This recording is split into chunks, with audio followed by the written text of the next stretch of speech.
देखिए, हम लोग लाइव क्लास चला रहे थे, लेकिन नेटवर्क के इशू की वजह से हम लोगों ने लाइव क्लास बंद कर दिया। अब टॉपिक वाइज जैसे लाइव क्लास चल रहा था वैसे टॉपिक वाइज आपका ये वीडियो अपलोड होगा। आज का जो क्लास है वो हिंदी मीडियम का क्लास है। अभी हिंदी मीडियम के क्लास में आप लोगों को याद होगा कि हमने 2 वीडियो अपलोड किया हुआ है। हम लोग सॉल्यूशन चैप्टर पढ़ रहे हैं, यानी कि विलियन पढ़ रहे हैं। ये आपका फिजिकल केमिस्ट्री का चैप्टर 2 है, और जिसमें हम लोगों ने 2 वीडियो पहले ही आपको अपलोड कर दिया है। इसमें अब चूँकि ऑनलाइन क्लास का ही सुविधा हमारे पास है, ऑफलाइन क्लास तो सारे बंद हैं, तो हम लोग बात करेंगे सॉल्यूशन चैप्टर के ऊपर। ये आज का क्लास जो है वो हिंदी मीडियम का क्लास है, ठीक है। तो हिंदी मीडियम के क्लास में हम लोग आज सॉल्यूशन का वीडियो नंबर 3 यानी कि तीसरा ये वीडियो है, और इसमें हम लोग बात करेंगे। देखो, अभी तक हम लोगों ने बात किया हुआ था, आपको याद होगा, अभी तक हम लोगों ने बात किया था। सबसे पहले इंट्रोडक्शन पढ़ा था हम लोगों ने। सबसे पहले हम लोग इंट्रोडक्शन के ऊपर बात कर चुके थे, यानी कि क्या चैप्टर का क्या इंट्रोडक्शन है, सॉल्यूशन किसको कहा जाता है, ये सारी चीज़ें हम लोगों ने पहले पढ़ लिया। इंट्रोडक्शन के बाद हम लोगों ने गुण के बारे में पढ़ लिया था कि विलियन का गुण क्या क्या होता है, वो हम लोगों ने डिस्कशन कर लिया था। गुण के बाद हम लोगों ने वर्गीकरण भी पढ़ लिया था कि विलियन को हम लोग कैसे वर्गीकृत करेंगे। वर्गीकरण से पहले एक और टॉपिक हम लोगों ने पढ़ा था जिसको हमने बोला था अवयव, ठीक है। हम लोगों ने अवयव के ऊपर बात किया था, यानी कि कंपोनेंट्स ऑफ सॉल्यूशन के ऊपर बात कर लिया था हम लोगों ने। फिर उसके बाद वर्गीकरण के ऊपर हम लोगों ने बात कर लिया था। वर्गीकरण के बाद एक और टॉपिक हमारा आया था जिसको हम लोगों ने सांद्रता कहा था, ठीक है। सांद्रता या सांद्रण, कॉन्सेंट्रेशन, हम लोगों ने इसके ऊपर बात किया था कि सांद्रता या सांद्रण किसको कहते हैं, यहाँ तक हम लोगों ने डिस्कशन कर लिया था। उसके बाद सांद्रता सांद्रण हो गया था। उसके बाद हम लोगों ने कहा था कि सांद्रता या सांद्रण को मापने के लिए हमारे पास 2 विधियाँ हैं।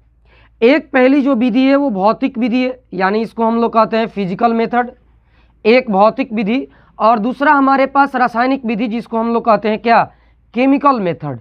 2 विधियों के ऊपर हम लोगों ने बात किया था, जिसमें सबसे पहले हम लोग फिजिकल मेथड के ऊपर बात कर रहे थे।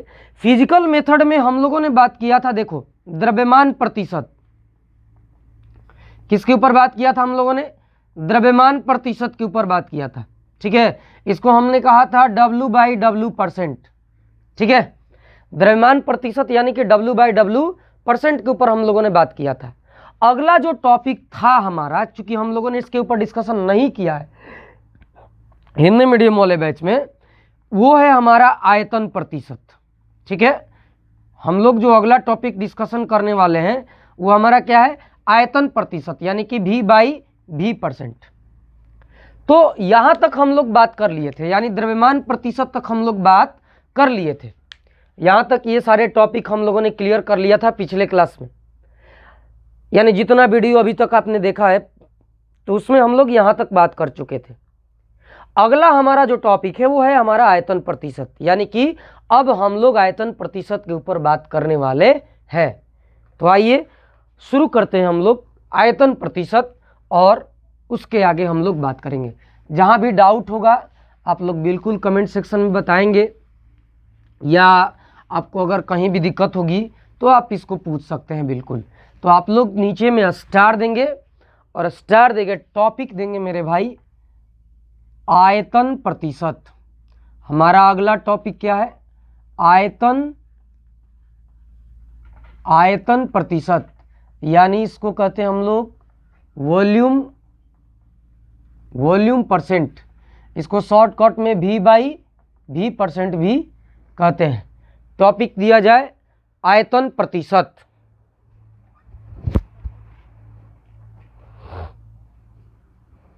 आयतन प्रतिशत, देखो, जैसे द्रव्यमान प्रतिशत के ऊपर हम लोगों ने बात किया था, द्रव्यमान प्रतिशत के ऊपर हम लोगों ने बात किया था, वैसे ही हम लोग आयतन प्रतिशत के ऊपर भी बात करेंगे।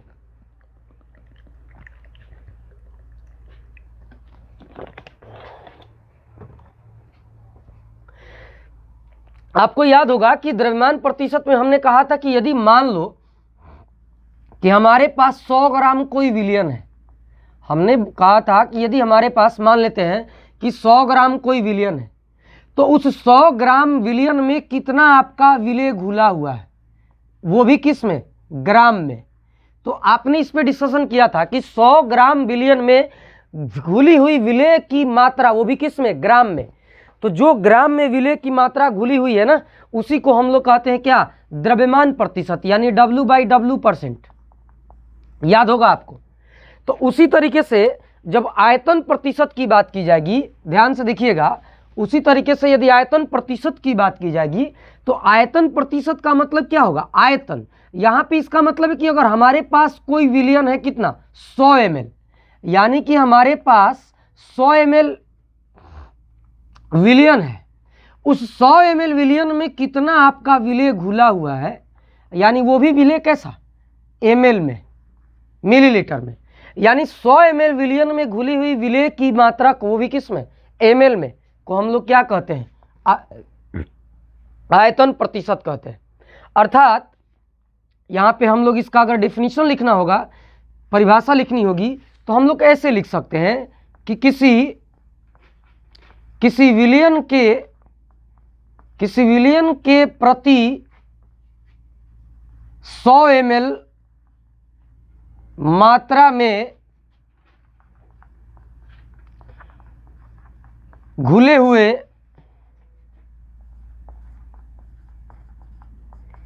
विलेय के आयतन, यानी इसमें लिखेंगे ml में, आयतन भी लिख सकते हैं या मात्रा भी लिख सकते हैं, कुछ भी, विलेय के आयतन या मात्रा।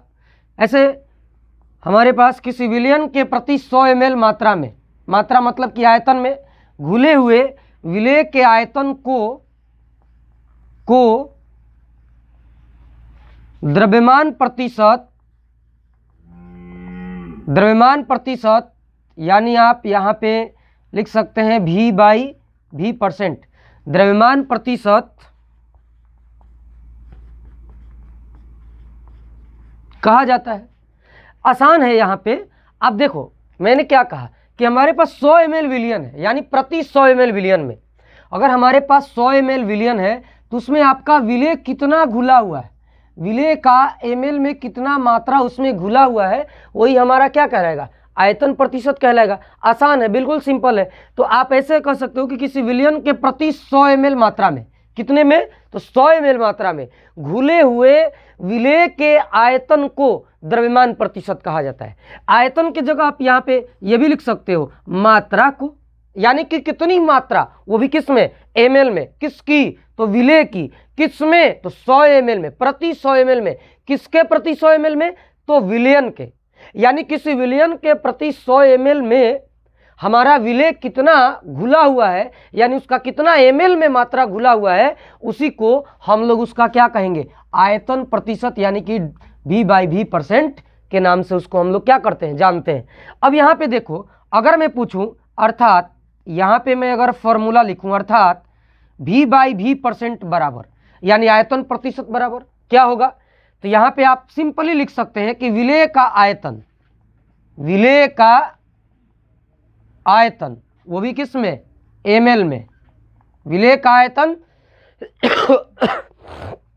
किस में, ml में, अपॉन, यानी बटा में विलयन का कुल आयतन गुणा में 100। ये हमारा किसका फॉर्मूला हो गया, द्रव्यमान प्रतिशत का फॉर्मूला हो गया, यानी आयतन प्रतिशत का फॉर्मूला हो गया। तो आयतन प्रतिशत बराबर क्या होगा, तो विलेय का आयतन किस में, ml में, बटा में विलयन का कुल आयतन गुणा में 100। यानी कि किसी विलयन के प्रति 100 ml में विलेय की कितनी मात्रा घुली हुई है, वही घुली हुई मात्रा को हम लोग क्या कहते हैं, आयतन प्रतिशत के नाम से जानते हैं। यही हमारा आयतन प्रतिशत है। आप इसको जल्दी से स्क्रीनशॉट लीजिए, जल्दी, 1 2 3, जल्दी,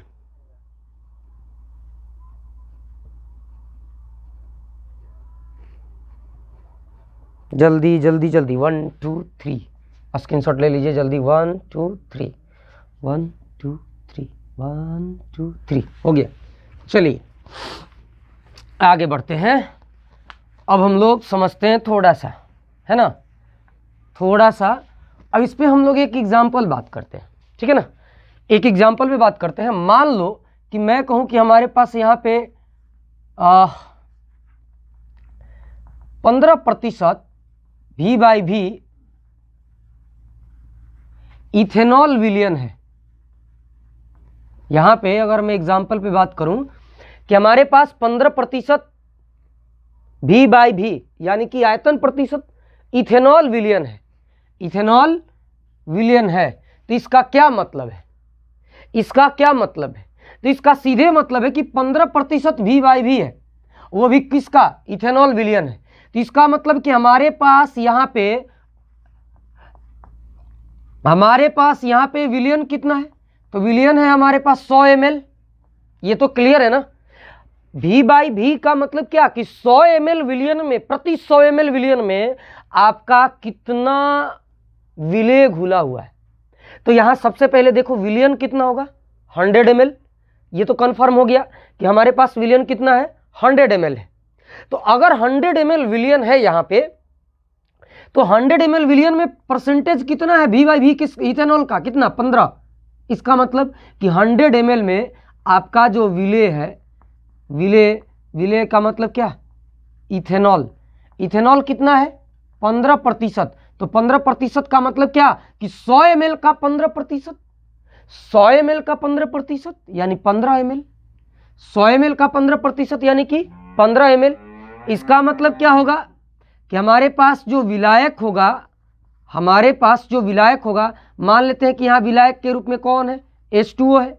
तो विलायक कितना होगा बताइए, तो 100 ml में से 15 ml हो गया आपका क्या, इथेनॉल।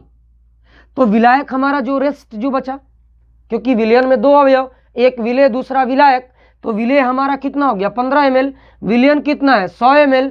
तो 100 ml में 15 ml यदि विलेय है तो विलायक हमारा कितना होगा, जाहिर सी बात है 85 ml। तो ये हो गया हमारा किसका, V/V प्रतिशत, यानी कि आपका आयतन प्रतिशत। क्लियर है।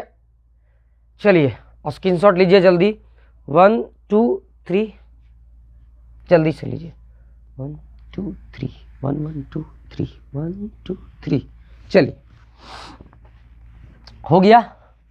तो ये हमारा कॉन्सेप्ट है कि हम लोग बात करेंगे किसके ऊपर, ये हमारा आपका द्रव्यमान प्रतिशत क्लियर हुआ। फिर उसके बाद हम लोगों ने आयतन प्रतिशत क्लियर किया, ठीक है।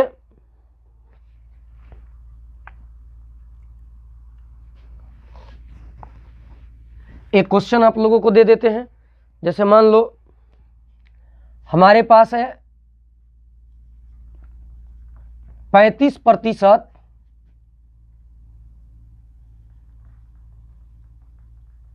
इथाइलिन ग्लाइकोल विलयन है, ठीक है। तो इसका क्या मतलब बनता है, 35% V/V, ठीक है, इथाइलिन ग्लाइकोल है।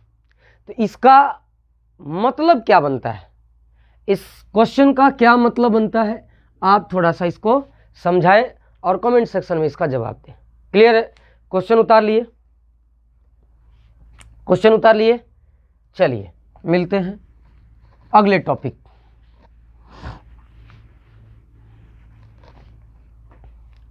देखो लाइव में क्या होता था कि हम लोग रुक रुक के बात कर रहे थे। इसमें क्या है कि मान लीजिए आप स्क्रीनशॉट ले सकते हैं और स्क्रीनशॉट लेके आप उतार सकते हैं, या वीडियो स्लो करके आप देख सकते हैं, या पॉज करके उसको लिख सकते हैं, ठीक है ना। तो हम लोगों ने द्रव्यमान प्रतिशत पे बात कर लिया, हम लोगों ने फिर आयतन प्रतिशत पे बात कर लिया। अब हमारा अगला नेक्स्ट टॉपिक जो है वो है द्रव्यमान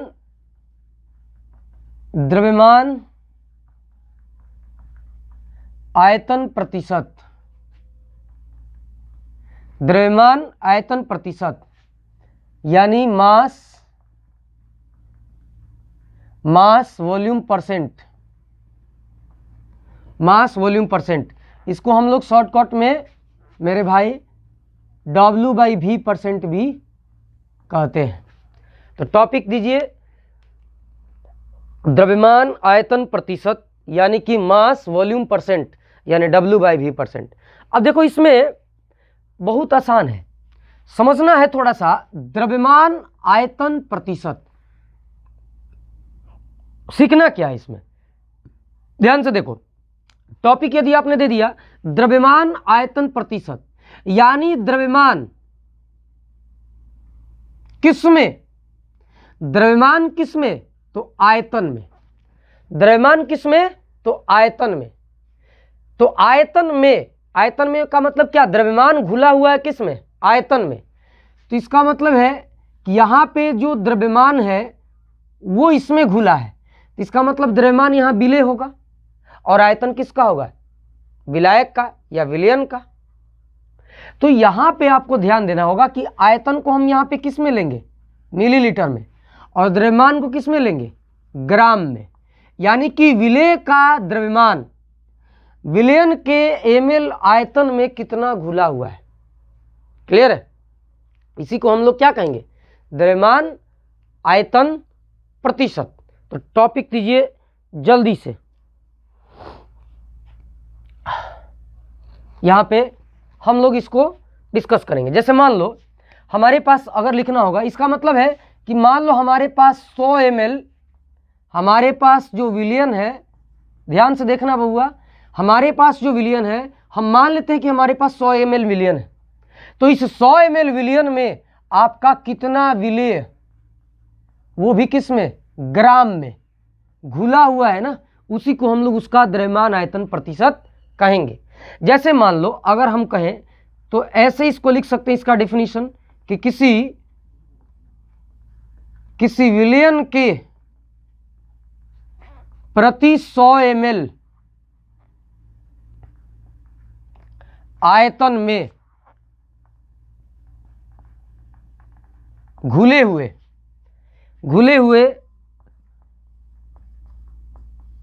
विलेय के द्रव्यमान, ब्रैकेट में वो द्रव्यमान किस में रहेगा, तो ग्राम में, विलेय के द्रव्यमान को द्रव्यमान आयतन प्रतिशत, द्रव्यमान आयतन प्रतिशत कहा जाता है। क्लियर है, यानी हमारे पास अगर कोई विलयन कितना है 100 ml, तो विलयन के प्रति 100 ml में आपका विलेय का कितना ग्राम घुला हुआ है। ध्यान से देखना, यहाँ पे विलयन जो होगा वो आयतन में होगा, यानी मिलीलीटर में होगा, और जो विलेय होगा ना, वो विलेय हमारा होगा किस में, ग्राम में। तो अगर मैं कहूँ कि यहाँ पे अर्थात W/V% बराबर क्या होगा, W/V% बराबर क्या होगा, तो W/V% बराबर होगा क्या, विलेय का, बताओ क्या होगा, विलेय का क्या होगा, द्रव्यमान या आयतन, तो विलेय का क्या होगा, विलेय का द्रव्यमान, तो विलेय का द्रव्यमान, वो भी द्रव्यमान किस में, ग्राम में,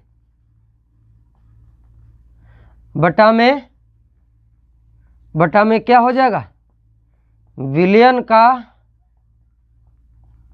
आयतन। ये विलयन का आयतन किस में होगा, तो मिलीलीटर में, और गुणा में क्या हो जाएगा 100। तो ये हमारा फॉर्मूला हो गया किसका, ये हमारा फॉर्मूला हो गया किसका, द्रव्यमान आयतन प्रतिशत का। एक बार फिर से समझ लीजिए, द्रव्यमान आयतन प्रतिशत का मतलब सीधे बनता है कि अगर हमारे पास 100 ml विलयन है, 100 ml विलयन है, तो उसमें कितना ग्राम विलेय घुला हुआ है, वही हमारा क्या कहलाएगा, द्रव्यमान आयतन प्रतिशत कहलाएगा। जल्दी से इसका स्क्रीनशॉट लीजिए, 1 2 3, जल्दी से।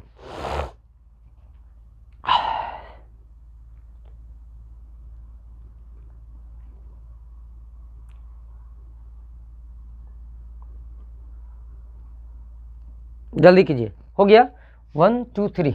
चलिए अब हम लोग इसके एग्जाम्पल के ऊपर बात करेंगे कि इसका उदाहरण क्या हो सकता है। जैसे मान लो आप लोग, ये अभी गर्मी का दिन है, जाहिर सी बात है आप लोग ग्लूकोज पानी में मिला के पीते होंगे। तो अगर मैं कहूँ यहाँ पे कि अगर 10% W/V, ठीक है, ग्लूकोज विलयन है, ठीक है, तो इसका क्या मतलब बनता है ना, 10% W/V ग्लूकोज विलियन है, तो इसका क्या मतलब बनता है, आप लोग इसको बनाइएगा। ठीक है, 10% W/V ग्लूकोज विलियन का क्या मतलब बनता है, ये मुझे आप बताइएगा। ठीक है, चलिए अगला हम लोग टॉपिक देखते हैं। आइए ध्यान देते हैं अगले टॉपिक के ऊपर।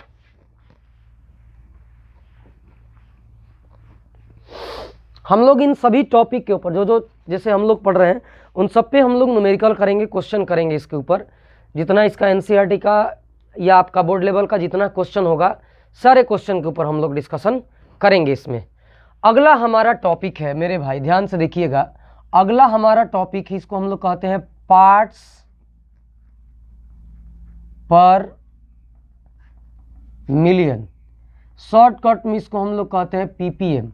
इसको अंग्रेजी में ही हम लोग लिखते हैं, आप हिंदी में से पार्ट्स पर मिलियन ऐसे अंग्रेजी में भी लिख सकते हैं, लेकिन ऐसे जनरली ये आपका पार्ट्स पर मिलियन यानी कि पीपीएम के नाम से जाना जाता है। अब पीपीएम का मतलब क्या बनता है, थोड़ा सा ध्यान देना है आपको। पीपीएम कहेंगे किसको, पीपीएम का मतलब क्या होगा, पीपीएम का एक्चुअल अर्थ क्या निकल के आएगा, थोड़ा सा इसको ध्यान से देखना है। जैसे मान लो कि आप लोगों ने ये देखा होगा, जैसे आप लोग ये जानते होंगे भी कि जैसे अगर ये देखा जाए, आप लोगों ने सुना होगा कि दिल्ली की हवा जो है बहुत प्रदूषित हो गई है, उसमें प्रदूषण बढ़ गया है। इसका क्या मतलब बनता है, उस हवा का प्रदूषित होने का क्या मतलब बनता है। आखिर हम लोग ये कैसे निकालते हैं कि हवा जो है प्रदूषित हो गई है, हवा में कार्बन मोनोऑक्साइड की मात्रा बढ़ गई है, तो क्या हम लोगों के पास ऐसी कोई क्षमता है कि हम पूरी हवा को माप लेते हैं। ऐसा तो नहीं है कि पूरे शहर की हवा को माप लेंगे हम लोग या उसकी पूरी व्यवस्था हम लोग जान जाएंगे। तो उसके लिए हम लोग एक पैमाना लेते हैं, मतलब एक होता है ना कि हम लोग उसकी एक यूनिट लेते हैं, और वही यूनिट हमारा पीपीएम कहलाता है, यानी कि पार्ट्स पर मिलियन कहलाता है। ये पार्ट्स पर मिलियन ही जो है ना ये डिसाइड करता है कि आखिर ये इसका मतलब क्या सिचुएशन होगा। मतलब ये हमें बताएगा कि किसी सॉल्यूशन के अंदर, यानी जब बड़े मात्रा में सॉल्यूशन लेना होगा, जैसे मान लो कि अगर कहा जाए कि समुद्र में O2 कितना घुला हुआ है, तो हम लोग समुद्र के O2 की मात्रा को कैसे कैलकुलेट करेंगे, ये ह्यूज अमाउंट है ना। या वैसे मान लो हम लोग कहेंगे कि जैसे मुंबई शहर है, तो मुंबई में मान लो हम कहेंगे कि उसमें कितना वो घुला हुआ है, कार्बन मोनोऑक्साइड मुंबई की हवा में कितनी घुली हुई, या उसमें N2 गैस कितना घुला हुआ है। तो ये सारी बातें जो है ना वो क्लियर करता है कौन, पार्ट्स पर मिलियन।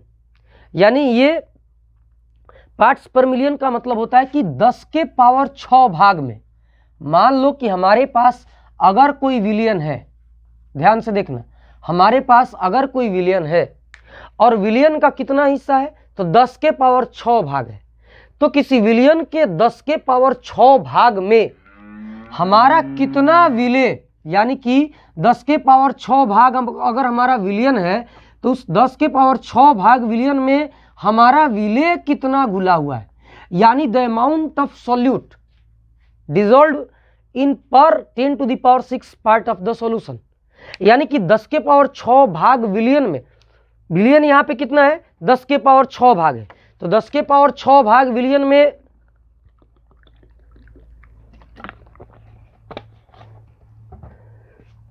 हमारा विलय कितना घुला हुआ है, इसी की मात्रा को, या यही जो तरीका है उसी को हम लोग कहते हैं क्या, पार्ट्स पर मिलियन कहते हैं। यानी कि 1 मिलियन में, यानी 10 के पावर 6 भाग में कितना विलय घुला हुआ है, इसी को हम लोग पार्ट्स पर मिलियन के नाम से जानते हैं। चलिए टॉपिक दिया जाए और इसमें हम लोग बात करते हैं। देखिए इसको हम लोग ऐसे लिख सकते हैं कि किसी विलियन के प्रति 10 के पावर 6 भाग में घुले हुए या घुली हुई, ऐसा भी लिख सकते हैं हम लोग, घुली हुई विलेय की मात्रा, विलेय की मात्रा को ppm यानी पार्ट्स पर मिलियन ppm कहा जाता है।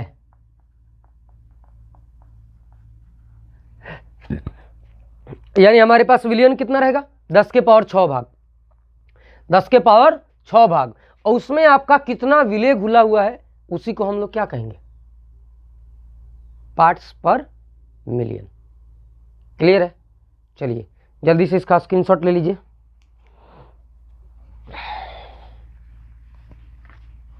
अब मान लो यहां पे मैं पूछूं, यहां पे लिखूं ऐसे, अर्थात ppm बराबर क्या होगा, ppm बराबर क्या होगा, तो यहां पे हम लोग लिख सकते हैं कि अवयवों की या अवयवों के कणों की संख्या बटा में विलियन के कुल अवयवों की संख्या गुणा में 10 के पावर 6। ये हमारा ppm का फॉर्मूला हो गया। आप ऐसे, यानी कि हमारे पास जो विलियन है उस विलियन के अवयव जिसका निकालना है उसका अवयव की संख्या क्या है, बटा में विलियन के कुल अवयव की संख्या क्या है, गुणा में 10 के पावर 6 यानी मिलियन। ये हमारा तरीका हो गया। अब हमारा अगला टॉपिक है, ध्यान से देखिएगा, इसको क्लियर कीजिए। चलिए स्क्रीनशॉट लेते हैं, 1 2 3। अब अगर मैं बात करूं इसके ऊपर क्वेश्चन की, है ना, इसके ऊपर क्वेश्चन की अगर बात की जाए, जैसे मान लो हमारे पास है, अगर कहा जाए कि वायुमंडल में 5 ppm CO गैस है, CO मतलब कार्बन मोनोऑक्साइड गैस है, तो इसका क्या मतलब बनता है, वायुमंडल में 5 ppm CO गैस है यानी कि कार्बन मोनोऑक्साइड है, इसका क्या मतलब बनता है, इसका मतलब ये बनता है कि हमारे पास जो विलियन है, विलियन का मतलब कि वायुमंडलीय गैस जो है, हमारे पास जो वायुमंडलीय गैस है उसकी मात्रा कितनी है भाई बताइए, उसकी मात्रा कितनी है, उसकी मात्रा है हमारे पास 10 के पावर 6 मिलीलीटर। चूंकि गैस पूछ रहा है ना, तो गैस का क्या होता है आयतन, तो आयतन को हम लोग किस में लेंगे, ml में या लीटर में, लेकिन यहाँ पे हम लोग क्या लेंगे, 10 के पावर 6 मिलीलीटर। क्लियर है? तो हमारे पास विलियन है 10 के पावर कितना, 6 मिलीलीटर। क्लियर है? तो 10 के पावर 6 मिलीलीटर है, तो इसका मतलब है कि हमारे पास जो यहाँ CO है, CO यहाँ पे किस रूप में है भाई, घुला हुआ है, इसका मतलब ये क्या है, विलेय है। तो CO विलेय है तो कितना होगा, तो इसकी मात्रा कितनी है, 5 ppm। 5 ppm का मतलब क्या है, यहाँ पे हो जाएगा 5 ml। यानी यहाँ पे अगर मैं बताऊं कि अगर 10 के पावर 6 विलियन है, 10 के पावर 6 मिलीलीटर क्या है, हवा है, तो प्रति 10 के पावर 6 मिलीलीटर में हमारा 5 मिलीलीटर क्या घुला हुआ है, कार्बन मोनोऑक्साइड गैस घुली हुई है। यही इसका मतलब है ppm का मतलब। जैसे मान लो कि 10 के पावर 6 मिलीलीटर हमारे पास टोटल गैस है और उसमें हमारा घुला हुआ है कितना, कार्बन मोनोऑक्साइड 5 मिलीलीटर। तो ये हमारा तरीका हो गया ये ppm का। चलिए हो गया, स्क्रीनशॉट ले लीजिए जल्दी से, 1 2 3। ठीक है, अब आइए हम लोग एक और क्वेश्चन पे बात करते हैं। एक और क्वेश्चन आपको मैं देने की कोशिश कर रहा हूं। क्वेश्चन है यहां पे कि 1 लीटर समुद्री जल यानी 130 ग्राम,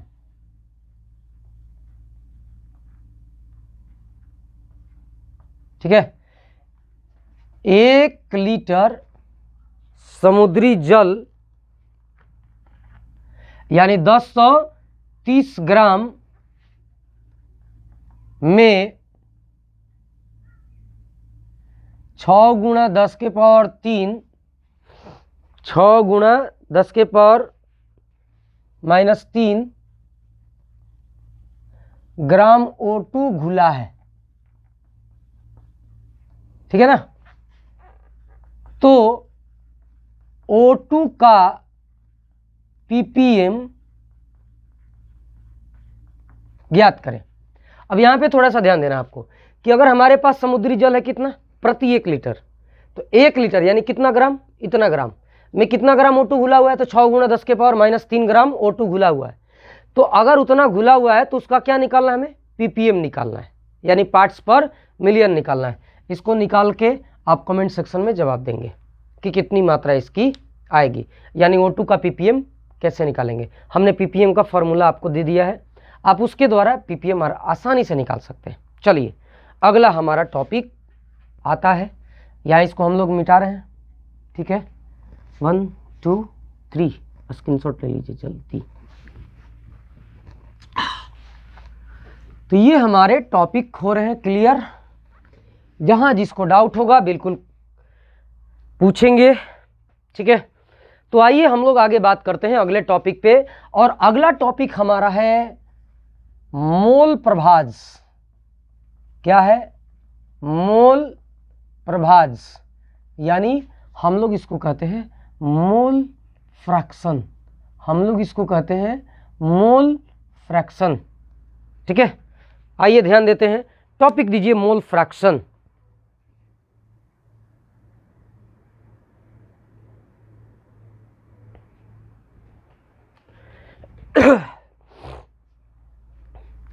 मोल फ्रैक्शन, ठीक है, इस पे हम लोग डिस्कशन करेंगे लेकिन कल। धन्यवाद।